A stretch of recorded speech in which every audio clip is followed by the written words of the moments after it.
ইসলাম এবং বাংলাদেশের রক্ষার জন্য আপনাদের যে ভূমিকা, সেটাতে যাতে আলোচনার মাধ্যমে আমরা একটা জায়গায় যেতে পারি, কনফ্লিক্টগুলো রেজুলেশন করতে পারি, সেজন্যই আসলে এই ব্যানারটা। মানে আমরা আলাদা এই ধরনের সৃষ্টি করব না, আমরা একটা নীতিগত সিদ্ধান্ত নিয়েছি। এটা হলো আমাদের বিষয়। 2 নম্বর বিষয় হলো বাংলাদেশি যে জাতীয়তাবাদ শেখ মুজিবের পরে জিয়াউর রহমান নিয়ে এসেছিলেন, এই বাংলাদেশি জাতীয়তাবাদের একটা বড় ভুল বা ত্রুটির জায়গাটা হলো এটা ইসলামিক যে শক্তি বা ইসলামকে ধারণ করতে পারে না।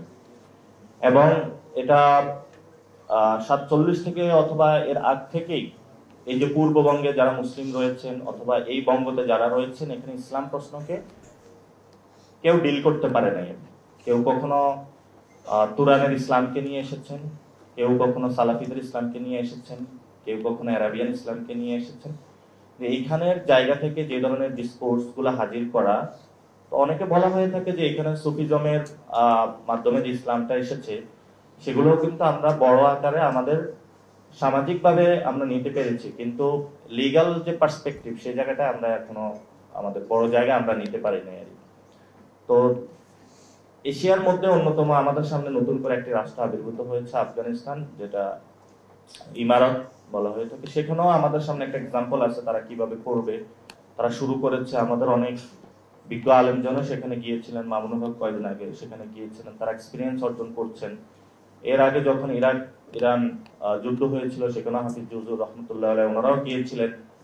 সেখানেও ছিল যে সোশ্যাল ইসলামিজম, সে ধারণা নিয়ে ওনারা ওইখানেও কিছু আলোচনা, বিভিন্ন বক্তব্য রেখেছিলেন। আর মডার্ন যেটা, সেখানে তাকি উসমানীর কাজ করেছিলেন, আল্লামা মওদুদি কাজ করেছিলেন। আবার এই আপনার আরাবিয়ান কান্ট্রি গুলাতে সেখানে হাসানুল বান্না অনেকে কাজ করেছিলেন। আবার এই মালয় যে আমাদের পেনিনসুলা আসলে ওইগুলোতে অনেকে কাজ করেছেন।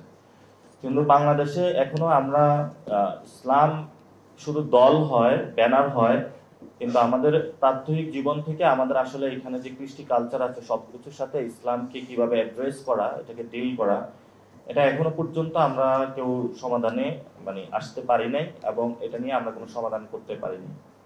বরঞ্চ আলেমদেরকে বিভিন্ন জায়গায় বিভিন্ন দল ব্যবহারের ক্ষেত্রে, যেমন শাপলাতে যে আলেমদেরকে ডাকা হয়েছিল, পঙ্গপালের ন্যায় পুরো বাংলাদেশ থেকে আলেমরা এসেছিল, কিন্তু ওই রাতের যে কাহিনীটা হয়েছিল এখানে কোনো ওনাদের সেফটি নিশ্চিত করা হয় নাই। অনেকে বলা হয়ে থাকে এটা একটা বৃহৎ ষড়যন্ত্রের অংশ ছিল, আলেমদেরকে একটা হত্যাযজ্ঞের মধ্যে এনে ফেলানো হয়েছিল। কারা এই ঘটনা ঘটিয়েছে, এটা হয়তো ইতিহাসের বিচার বিশ্লেষণ করলে আরো বের হবে, কিন্তু মাঝখানে যে ক্ষতিটা হলো সেটা কিন্তু আলেমদের হয়ে গেল।